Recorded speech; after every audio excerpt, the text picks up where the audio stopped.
Hello friends, this is Jayprakash Tiwari and welcome to my YouTube channel. आज की video में हम डिस्कस करेंगे उत्तर प्रदेश बीएड परीक्षा 2003 का हिंदी विषय का क्वेश्चन पेपर। आपके लिए यह क्वेश्चन पेपर बहुत ही ज़्यादा हेल्पफुल रहने वाला है, क्योंकि इसी तरह के हिंदी, चाहे आपका यूपी ट्रिपल एससी का एग्ज़ाम हो या फिर यूपी पुलिस का एग्ज़ाम हो, सभी एग्ज़ाम्स में इस तरीके के क्वेश्चन आते हैं। तो आइए फ्रेंड्स, देर न करते हुए अपने वीडियो को शुरू करते हैं। आप वीडियो के अंत तक बने रहिएगा। चलते हैं क्वेश्चन नंबर 1 पर। हिंदी की मूल उत्पत्ति किससे हुई है? क्वेश्चन है, पहला क्वेश्चन रहेगा, फर्स्ट क्वेश्चन, हिंदी की मूल उत्पत्ति किससे हुई है? मौलिक संस्कृति, वैदिक संस्कृति, मगधी या फिर सौरसेनी? तो इसका आंसर रहेगा डी, सौरसेनी। हिंदी की मूल उत्पत्ति सौरसेनी से हुई है। दूसरा क्वेश्चन रहेगा, भारत की प्रथम देशभाषा कौन सी है? भारत की प्रथम देशभाषा कौन सी है?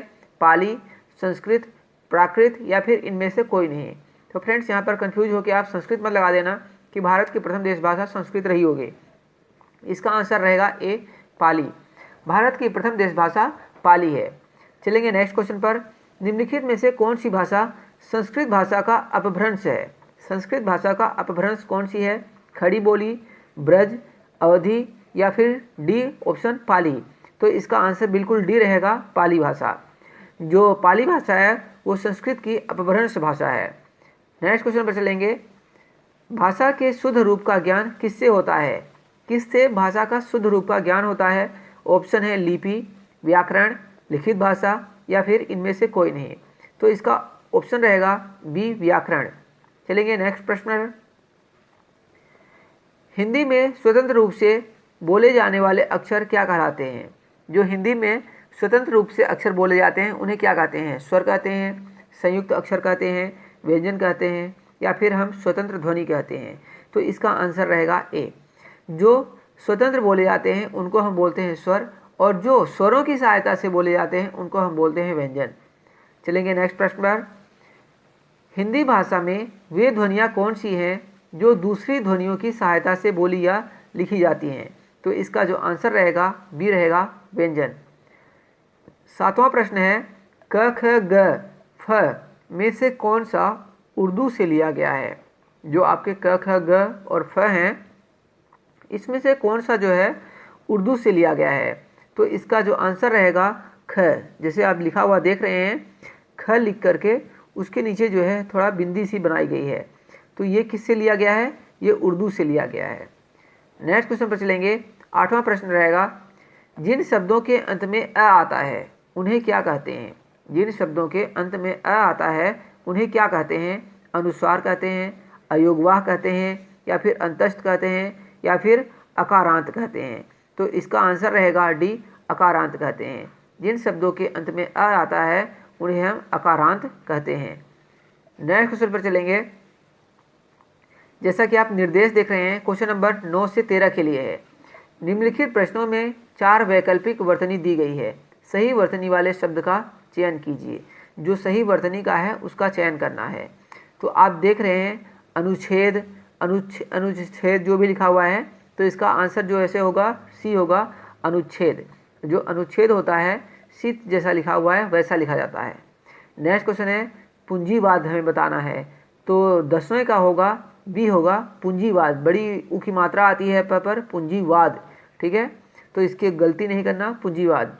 जो पेपर होते हैं उनमें शुद्ध अशुद्ध जो शब्द होते हैं वो भी आते हैं बताने के लिए कि कौन सा शुद्ध है और कौन सा अशुद्ध है। तो पूंजीवाद इस तरीके के लिखा जाता है जैसे बी लिखा है। फिर लिखना है हमें अंतर्निहित। तो 11वें का जो होगा सी होगा, अंतर्निहित ऐसे लिखते हैं जो ये लिखा हुआ है सी में। नेक्स्ट क्वेश्चन पर चलेंगे। परीक्षा लिखना है हमें, परीक्षा। तो जो इसका सही आंसर होगा डी होगा, परीक्षा। बड़ी ई की मात्रा आती है र पर और छत्री बनता है, तो ये बनता है परीक्षा, ठीक है? तो 12वें का क्या आएगा? 12वें का आएगा डी। नेक्स्ट लिखना है हमें, 13वां क्वेश्चन है, षड्यंत्र बताना है। तो षड्यंत्र जो है जैसा ए लिखा हुआ है षड्यंत्र, इस तरीके का लिखा जाता है षड्यंत्र। चलिए नेक्स्ट क्वेश्चन पर, जो कि 14वां क्वेश्चन रहेगा। फिर इसमें जो है आपको 14 से 17 के लिए है। निम्नलिखित प्रत्येक प्रश्न में दिए गए शब्दों में प्रयुक्त संधि के प्रकार का चयन उसके नीचे दिए गए विकल्पों में से कीजिए। किस प्रकार की संधि रहेगी आपको बताना है। 14 है, कवीश्वर। कविस्वर में किस प्रकार की संधि है, तो इसमें आएगा आपका दीर्घ आएगा, क्योंकि कवि स्मॉल ई मतलब छोटी ई की मात्रा रहती है, कवि प्लस ईश्वर, तो ये बन जाता है फिर आपका कविश्वर। ठीक है, कविश्वर ये बन जाता है। नेक्स्ट क्वेश्चन रहेगा संसार में कौन सी संधि है, तो जो 15वां ऑप्शन है 15वें क्वेश्चन का सी आंसर रहेगा व्यंजन। संसार में कौन सी संधि है, व्यंजन संधि है। नेक्स्ट क्वेश्चन 16वां रहेगा तन्मय। तन्मय में कौन सी संधि है, व्यंजन संधि है, विसर्ग संधि है, स्वर संधि है, या फिर इनमें से कोई नहीं। तो फ्रेंड्स जो 16वां होगा प्रश्न उसका आंसर रहेगा ए व्यंजन संधि। तन्मय में जो है व्यंजन संधि है। नेक्स्ट क्वेश्चन पर चलेंगे इत्यादि। इत्यादि में कौन सी संधि है, यण संधि, दीर्घ संधि, या फिर विसर्ग संधि, या फिर गुण संधि। तो जो 17वां है उसको रहेगा यण संधि, इति प्लस आदि मिलकर के इत्यादि बन जाता है। नेक्स्ट क्वेश्चन जो आपसे पूछा है निम्नलिखित प्रश्नों में सही संधि विच्छेद आपका चयन करना है। जो बीएड के एग्जाम होते हैं उनमें काफ़ी जो है संधि और समास भी आते हैं, तो आप इनको अच्छे से तैयार करें, क्योंकि बीएड एंट्रेंस का एग्जाम जल्द ही होने वाला है। तो 18वां क्वेश्चन है, 18वां प्रश्न पुनर्जन्म। पुनर्जन्म का जो है आपको संधि विच्छेद करना है। तो ऑप्शन है पुनः प्लस जन्म, पुनर् प्लस जन्म, पुनः प्लस आजन्म, या फिर पुनु प्लस जन्म। तो जो 18वां प्रश्न रहेगा इसका आंसर रहेगा ए पुनः प्लस जन्म, जो कि रहेगा विसर्ग संधि। नेक्स्ट है 19वां पितृ ऋण। पितर प्लस अण, पितर प्लस ऋण, पितृ प्लस ऋण। तो जो 19वां क्वेश्चन दिया हुआ है उसका आंसर होगा सी पितृ प्लस ऋण, पितृ ऋण। नेक्स्ट 20वां है इत्यादि। इति प्लस आदि, या फिर इत प्लस आदि, इति प्लस आदि, यदि प्लस, या फिर इह प्लस यदि। तो 20वें का होगा इति प्लस आदि जो होता है इत्यादि बनता है। युधिष्ठिर। 21वें का जो ऑप्शन होगा आपको बताना है युधि प्लस स्थिर, या फिर युद्ध प्लस स्थिर। जो भी ऑप्शन इसमें और दिए हुए हैं तो 21वें का रहेगा ए युद्ध प्लस स्थिर। नेक्स्ट क्वेश्चन पर चलेंगे जगदीश। जगदीश में आपको कौन सी संधि भी आप बता सकते हैं, और इसमें कौन सी जो है इसका संधि विच्छेद होगा आप ये भी बता सकते हैं। तो जगदीश जो बनता है जगत प्लस ईस से बनता है, तो यहाँ पर होगा व्यंजन संधि। नेक्स्ट है कनकटा। कनकटा में कौन सा आपको इसका संधि विच्छेद करना है। तो जो 23वां प्रश्न है इसके ऑप्शन है कन प्लस कटा, या फिर कान प्लस कटा, या फिर दोनों रूप से ही हैं, या इनमें से कोई नहीं। तो जो 23वां प्रश्न है उसका आंसर होगा बी कान प्लस कटा, तो बनेगा कनकटा। आप कन प्लस कटा करके कनकटा मत सोचना। रामायण में बताना है आपको संधि का विच्छेद करना है। राम प्लस अण, राम प्लस आयन, राम प्लस अयन, या फिर रामा प्लस यन। तो जो 24वां प्रश्न रहेगा उसका आंसर होगा सी राम प्लस अयन, तो रामायण। नेक्स्ट क्वेश्चन पर चलेंगे 25वां प्रश्न रहेगा निम्नलिखित प्रत्येक शब्द के लिए उसके नीचे दिए गए विकल्पों में से उपयुक्त समास छांटना है। जैसे कि मैंने आपको बताया संधि और समास बीएड के एग्जाम में बहुत आते हैं। तो दशानन है, दशानन में आपको बताना है कौन सा समास है। दशानन मतलब जिसके 10 आनन हैं। तो जो 25वां है वो बी है, बहुब्रीही रहेगा इसका आंसर। ठीक है, बहुब्रीही इसका सही आंसर होगा। आप द्विगु समास मत सोचना कि इसमें गिनती आ रही है। दशानन जो है रावण के लिए प्रयुक्त होता है, इसलिए यहाँ पर बहुब्रीही समास रहेगा। 26वें प्रश्न पर चलेंगे रोग पीड़ित। 26वां प्रश्न है रोग पीड़ित। कर्मधारय, द्वंद्व, बहुब्रीही, या फिर तत्पुरुष। तो इसमें समास आएगा तत्पुरुष, क्योंकि रोग पीड़ित मतलब रोग से पीड़ित। नेक्स्ट क्वेश्चन पर चलेंगे प्रतिमान। प्रतिमान जो ऑप्शन है कौन सा समास रहेगा। कर्मधारय, अव्ययभाव, बहुब्रीही, या फिर तत्पुरुष। आपको जो है इसका आंसर सही बताना है कौन सा रहेगा। तो 27 का जो रहेगा बी आंसर रहेगा अव्ययभाव। क्यों, क्योंकि इसमें प्रति लगा हुआ है। जहाँ पर ऐसे प्रति शब्द आते हैं उपसर्ग, वहाँ पर कौन सा रहेगा, अव्ययभाव रहता है। फिर है 28वां प्रश्न वीर पुरुष, मतलब वीर पुरुष। ठीक है, अब तो इसमें कौन सा है, बहुब्रीही है, तत्पुरुष है, अव्ययभाव है, या फिर द्वंद्व है। तो जो पुरुष है एक संज्ञा है और इसकी विशेषता बताई जा रही है वीर के द्वारा। तो जो 28वां प्रश्न रहेगा उसमें रहेगा बी तत्पुरुष। नेक्स्ट क्वेश्चन पर चलेंगे 29 से 33 के लिए है नीचे लिखे प्रत्येक वर्ग के लिए दिए गए विकल्पों में से तत्सम शब्द का चयन करना है। तो जो आपको तत्सम शब्द क्या होते हैं, एक होते हैं तत्सम और एक होते हैं तद्भव। तो जो संस्कृत के जो शब्द होते हैं, लगभग संस्कृत के मिलते जुलते शब्द होते हैं, उनको हम बोलते हैं तत्सम। तो जो चांद, चंद्रमा, चंदर या फिर चंद लिखा हुआ है, उसमें आपको बताना है तत्सम शब्द। तो जो इसका आंसर रहेगा बी रहेगा चंद्रमा। 29 का बी रहेगा चंद्रमा। फिर है छेद, झंडा, विवाह या फिर सींग। तो जो 30वां प्रश्न है उसका आंसर रहेगा सी, विवाह। ये है तत्सम शब्द। फिर है हंसी, कपूर, ओज या फिर आम। तो जो आपका 31वां प्रश्न रहेगा उसका आंसर रहेगा सी। 31 का क्या रहेगा? सी रहेगा, ओज। 31 का रहेगा सी, ओज। खेत, नहर, निर्मम या फिर कुछ। तो जो 32वां है उसका आंसर रहेगा सी, निर्मम। नेक्स्ट क्वेश्चन पर चलेंगे। इसमें आपको तत्सम शब्द बताना है सुमन, नाखून, कौवा या फिर बहाव। तो जो 33वां प्रश्न रहेगा उसका आंसर ए रहेगा। ये होता है पुष्प के लिए। पुष्प, फूल, कुसुम, सुमन। ये तो जो आंसर रहेगा ए रहेगा सुमन। सुमन एक तत्सम शब्द है। नेक्स्ट क्वेश्चन जो 34 से 38 के लिए रहेगा, जो निर्देश दिए हैं, नीचे लिखे प्रत्येक वर्ग में दिए गए विकल्पों में से तद्भव शब्द बताइए। तद्भव बताना है जो हिंदी में आए हुए शब्द हैं, इंग्लिश को थोड़ा चेंज, जो संस्कृत को थोड़ा चेंज करके। तो ऑप्शन है कान, नासिका, परीक्षण या फिर कटक। तो 34 का क्या आंसर रहेगा? ए, कान रहेगा। 34 क्या रहेगा? ये तद्भव शब्द है। फिर है पीड़ा, केरा, पर्याप्त या फिर शिल्प। तो जो क्वेश्चन 35 है उसका आंसर रहेगा ए, पीड़ा।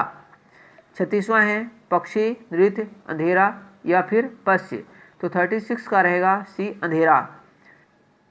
फिर है 37 क्वेश्चन बालिका, वेद, आज्ञा या फिर सिद्धि।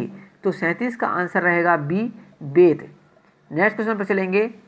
38वां प्रश्न रहेगा रक्षा, तमंचा, विरोध या फिर शांति। तो आपको इसमें तद्भव शब्द बताना है। तो 38 का रहेगा बी, तमंचा। परंपरा में से एक निश्चित अर्थ में प्रयुक्त होने वाले शब्द कहलाते हैं। परंपरा से एक निश्चित अर्थ में प्रयुक्त होने वाले शब्द क्या कहलाते हैं? जो एक निश्चित अर्थ के लिए प्रयोग हो जाते हैं, तो ऐसे शब्दों को हम बोलते हैं योग रूढ़ बोलते हैं। नेक्स्ट क्वेश्चन पर चलेंगे। निम्नलिखित प्रत्येक 4 विकल्पों में से बेमेल या असंगत शब्द चिन्हित कीजिए। मतलब जो असंगत है, जो चारों से अलग है। एक तरीके के हम बोल सकते हैं कि रीजनिंग में भी ऐसे प्रश्न आते हैं। तो ऑप्शन है शारीरिक, दैहिक, मानसिक या फिर आदि। तो 40 का आंसर रहेगा डी, आदि रहेगा, क्योंकि शारीरिक, दैहिक और मानसिक ये जो है शरीर से संबंधित वर्ड हैं। नेक्स्ट रहेगा 41वां घर, प्रियजन, परिवार या फिर बच्चे। तो 41 का रहेगा ए, प्रियजन, परिवार, बच्चे। ये सब क्या है? परिवार से हम बोल सकते हैं कि संबंधित हैं। बाकी घर जो है अलग है जिसमें हम रहते हैं। 42वां रहेगा सिर, शीश, मस्तक या फिर शीर्ष। तो 42वें का क्या रहेगा? सी रहेगा। क्या रहेगा? सी रहेगा, मस्तक। 42 का रहेगा सी। नेक्स्ट क्वेश्चन पर चलेंगे। निगाह, दृष्टि, नेत्र या फिर नज़र। तो जो 43वां प्रश्न है उसका आंसर रहेगा सी, नेत्र। फिर है समस्या, जटिलता, कठिनाई या फिर खेद। तो 44 का रहेगा डी, खेद इसका जो है सही आंसर रहेगा। 44 का डी रहेगा। नेक्स्ट क्वेश्चन रहेगा निम्नलिखित शब्दों के प्रयुक्त पर्यायवाची छांटिए। आपको यहाँ पर पर्यायवाची बताना है।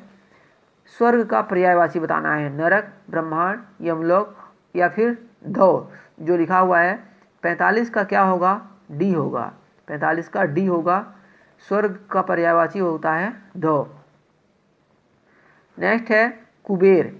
कुबेर का पर्यायवाची आपको बताना है 46 का किन्नरेश, कोविद, धनाधिप या फिर राज। तो जो 46वां प्रश्न है उसका आंसर सी रहेगा, धनाधिप। नेक्स्ट क्वेश्चन है 47 का रात्रि, छपा, तमीचर, अमा या फिर विभावरी। तो 47 का जो आंसर रहेगा डी रहेगा। रात्रि को हम बोलते हैं विभावरी। वो आपने सुना होगा बीती, विभावरी, जागरी। तो वो इसका मतलब क्या है? विभावरी को हम बोलते हैं रात्रि, रात। नेक्स्ट क्वेश्चन रहेगा भगीरथी। 48 का बताना है आपको। भगीरथी बोलते हैं, गंगा को बोलते हैं, आपको मैं बता दूं। तो यहाँ पर आएगा इसका आंसर बी, गंगा। गंगा का पर्यायवाची होता है भगीरथी। क्योंकि राजा जो भगीरथ थे वो जो है गंगा को पृथ्वी पर लाए थे। नेक्स्ट रहेगा 49, विद्युत का आपको पर्यायवाची बताना है। तो गर्जन, दामिनी, चमक या फिर प्रयोद। तो 49 का होगा बी होगा दामिनी। दामिनी बिजली को ही बोलते हैं, विद्युत को, तो यहाँ पर आएगा दामिनी। नेक्स्ट क्वेश्चन पर चलेंगे। 50 से 56 के लिए है, निम्नलिखित शब्दों के दिए गए विकल्पों में सही विलोम छांटना है। सामंजस्य का आपको विलोम बताना है, विवाद, कलह, संताप या फिर द्वेष। तो 50 का जो सही आंसर होगा ए होगा विवाद। सामंजस्य मतलब सामंजस्य बना के रखना, और विवाद मतलब विवाद करना, झगड़ा करना, इस तरीके का। तो 50 का होगा ए। नेक्स्ट है 51, ओजस्वी का विलोम बताना है। तो निराभिमानी, निडर, यशस्वी या फिर निस्तेज। तो 51 का आंसर होगा डी, निस्तेज। ओजस्वी का विलोम होता है निस्तेज, जिस पर कोई तेज नहीं होता मतलब। नेक्स्ट है पराक्रम, भीरुता, दुविधा, आलस या फिर दुर्बलता। तो 52 का जो सही आंसर होगा ए होगा भीरुता। पराक्रम मतलब पराक्रम दिखाना, भीड़ पड़ना, और भीरुता मतलब डरपोक बोल सकते हैं हम इसको। फिर है हर्ष का आपको विलोम बताना है, अप्रसन्नता, शोक, विषाद या फिर दुख। तो 53 का होगा सी होगा विषाद, हर्ष का विषाद। नेक्स्ट रहेगा क्रोध। क्रोध का ऑप्शन है कृपा, आशीर्वाद, क्षमा या फिर सहयोग। तो क्रोध का विलोम आपको क्या करना है, 54 का ए होगा कृपा। नेक्स्ट है उत्तेजित। उत्तेजित का आपको बताना है कठोर, शांत, संदिग्ध या फिर उद्वेलित। उत्तेजित का जो विलोम होता है वो होता है शांत। फिर है 56वां क्वेश्चन रंक। रंक का आपको बताना है। तो जो 56 का रंक मतलब एक तरीके से राजा रंक आपने सुना होगा। तो यहाँ पर जो ऑप्शन दे रखे हैं धनवान होता है, जो भी ऑप्शन है इसमें, क्योंकि सारे अलग हैं, बाकी धनवान जो है राजा रंक। तो यहाँ पर राजा प्रजा भी होता है वैसे, तो लेकिन रंक और धनवान होगा यहाँ पर। चलिए नेक्स्ट क्वेश्चन पर, जो कि रहेगा 57 से 63 तक। इसमें आपको बताना है निम्नलिखित वाक्यों के लिए दिए गए विकल्पों में से उचित पद छांटिए। तो फ्रेंड्स यहाँ पर जो क्वेश्चन है इसको हम जो है नेक्स्ट वीडियो में डिस्कस करेंगे। 56 क्वेश्चन तक आज की वीडियो में हमने डिस्कस किया है। यूपी बीएड का जो एक क्वेश्चन पेपर था 2003 का प्रश्न पत्र। उम्मीद करता हूँ कि आपको वीडियो पसंद आया होगा। पसंद आया है तो फ्रेंड्स को जरूर शेयर करें, और इससे आगे के क्वेश्चन के लिए आप नेक्स्ट वीडियो जरूर देखें। Okay friends, thank you for watching this video. मिलेंगे नेक्स्ट वीडियो में।